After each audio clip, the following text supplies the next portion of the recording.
Welcome to the Lucidez podcast, where I explore everything, because I believe in the infinite, unbounded potential within each of us. This is Shelley, a fellow seeker and a lover of life's mysteries. I invite you to join me and explore your uncharted depths.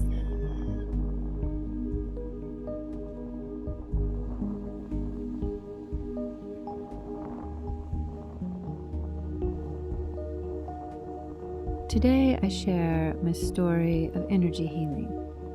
This is simply my personal tale, so I wouldn't take it seriously. It's only as true as my clarity at the time. What's important to me in this is that you discover your own clarity around energy healing. Before I tell you all the ways I failed as an energy healer, let me explain how I ever found myself lying on one of those tables, and how I eventually attempted to become an energy healer. It wasn't because I believed in energy healing. I didn't. It wasn't because I thought it would work. I was sure it wouldn't. It wasn't because it resonated with me. It felt abrasive. And it wasn't because I trusted someone's opinion or had a spiritual epiphany. At the time, I actually detested any woo-woo, esoteric, energy healing stuff. I was a logical, rational atheist. I wasn't going to submit to anyone's crazy notions, especially when they had no tangible proof. I didn't get to energy healing easily. I finally got there because I was desperate. I was falling apart. I couldn't hold up the world I had created for myself, the one I thought would bring me joy. I had obtained a degree in mathematics. I owned a successful business. I lived in a big house on a hill. I had plenty of friends and 2 amazing children. What else is there? Nothing. So why couldn't I live this dream life? Why did I crumble a little more every day? Why did I want to quit everything? I couldn't pretend any longer, so I went to an energy healer. They touched some energy centers on my body and said a few things I don't remember, and I left. The rest of the day, my mind was calm and my body was relaxed. I noticed an ease within myself, and I figured I was all better. But within a few days, I was back to my wretched self. So I went back to the energy healer, and back, and back. My initial approach was logical and scientific. I studied neuroplasticity, epigenetics, trauma as a mind-body connection, and meditation as a method to rewire the brain. After a while, I began to study ancient texts about healing, about indigenous cultures. I even went so far as to travel to the jungles of Peru and Costa Rica and learn about plant medicine, ceremony, rituals. I also studied for a few years with a Native American shaman. And what I found through my scientific and soulful explorations was a shared foundation. The principles of science and the art of soul overlapped beautifully. As I explored this, I continued to lie on tables and experience this thing called energy healing. I was fascinated by it, even though I didn't understand what was happening. I was also experiencing those things called energy healers. They too were fascinating. I'd like to tell you a thing or two about the energy healers I've met along my journey. None of what I share here is an absolute truth. It's simply my perspective, a perspective which is surely clouded by my own insecurities and challenges. I've met many energy healers, and I found a good deal of them to be arrogant, a bit know-it-all. They see what's wrong with you, but they can't seem to ever see clients as healthy and well. They're often blind to their own shortcomings, and they unload these onto their clients. Many are terrified of their own wounds, yet proud to show off others. They are often deeply insecure about their worth and seek to prove themselves through healing. When they heal you, they are divine, and when they don't, there's something terribly wrong with you. It's a great gig, really. Energy healers get to be their best while watching you at your worst. That's why I decided to become one. Not really. As I said, I never had an interest in this realm. But in spite of all the messiness that people brought into the process, I knew that something was happening. So after 4 years of lying on tables, feeling both healed and harmed, I found myself pushed toward energy healing. It was like a tsunami wave heaved inside me, rolling me toward a future I had never wanted nor considered. I knew enough not to fight it, so I opened a little energy healing office and began. What did I begin? I began to see all my shortcomings. I saw my desperate need to heal other people, and when I didn't, I felt worthless. I saw my insane need to have all the answers, and when I didn't, I felt ashamed. I saw my absurd notion of healing as a state of perfection, and when that didn't happen, I felt broken. I saw my tendency to suffocate clients through my fear of abandonment. I watched myself carry the responsibility for healing my clients and then drown in their trauma as they blamed me for not getting better. I saw my immature beliefs about love, loss, relating to others, and my deep misunderstanding of this exquisite journey of living toward dying. Each day as an energy healer, I was faced with the infernal torment of being a failure, no matter what I did. Clients lay on my table and asked me to heal them, and I desperately replied over and over, "Yes, of course, please allow me to heal you."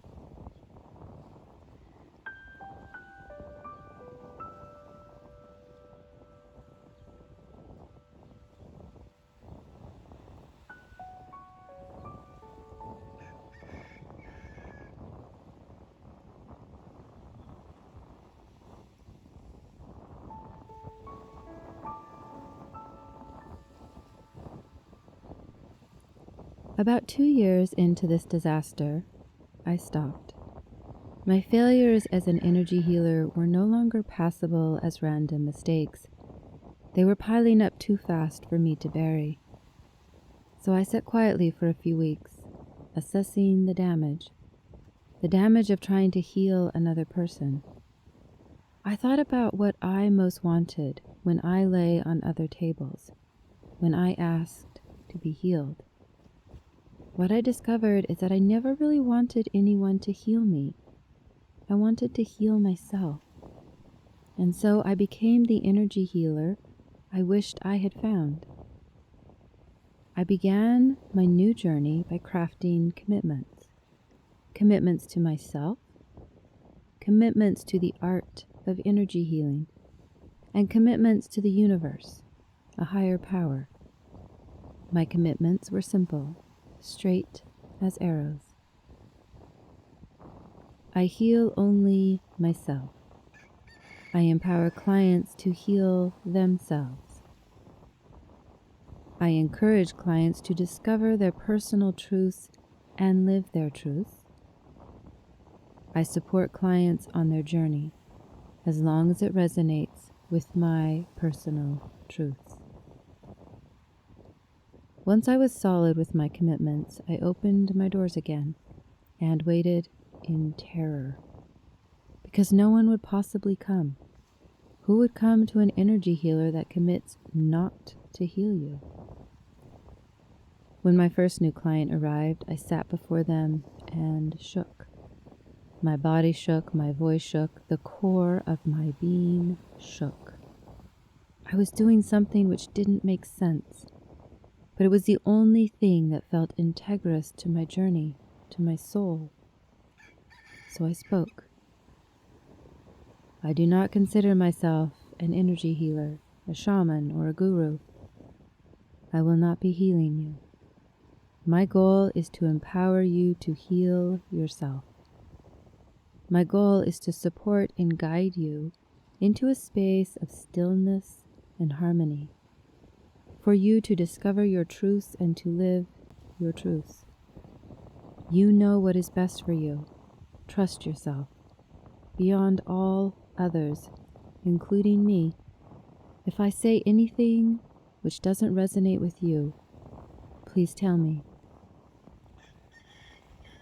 After I spoke these words, I waited for my new client to walk out, but they only nodded. Oh, good. That's what I want. Almost a decade later, I say these same words to every client, and no one has walked out. In fact, their normal response is relief. People want to heal themselves. They want to know they can trust themselves.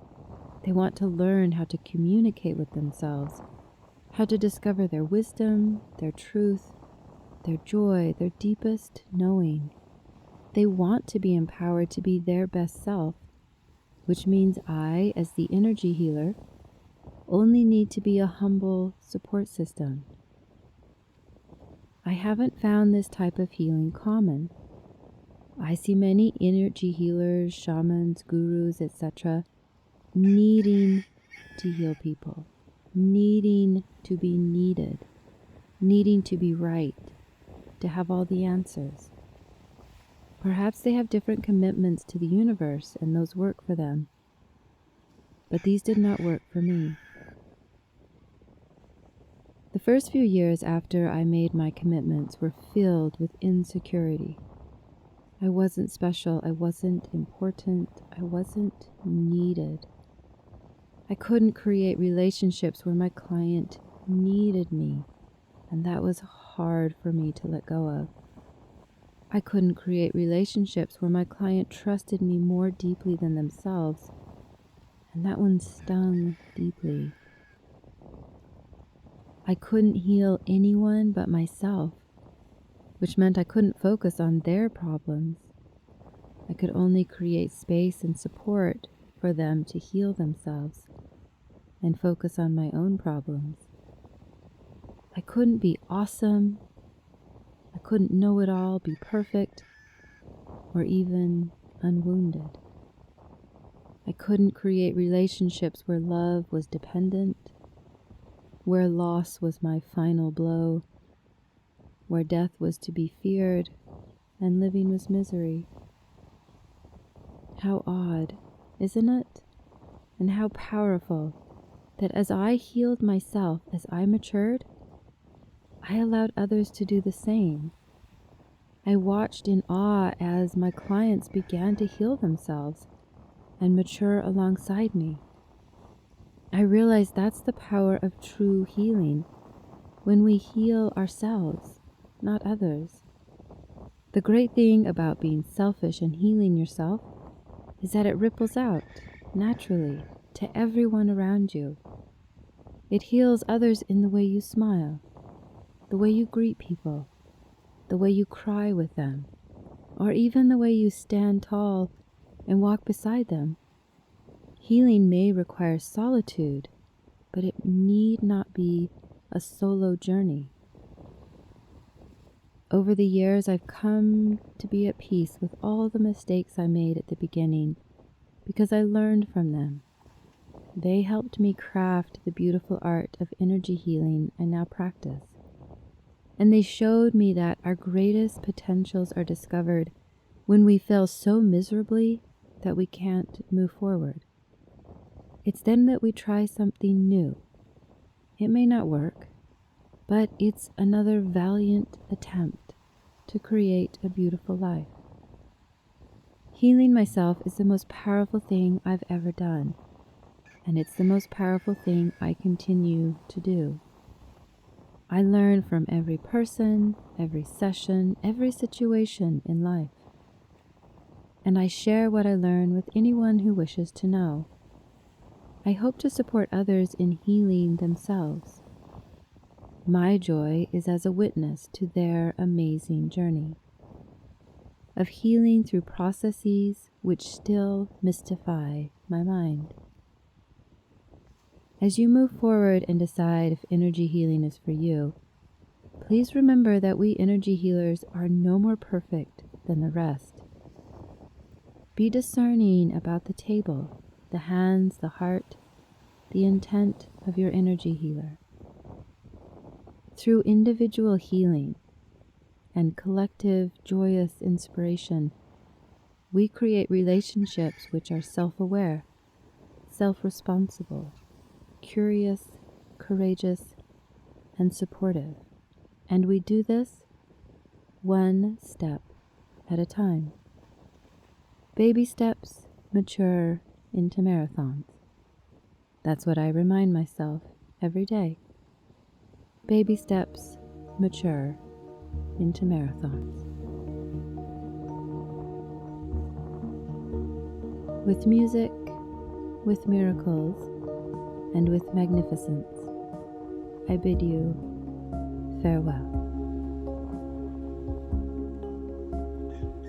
Thank you for exploring with me on the Lucidess podcast.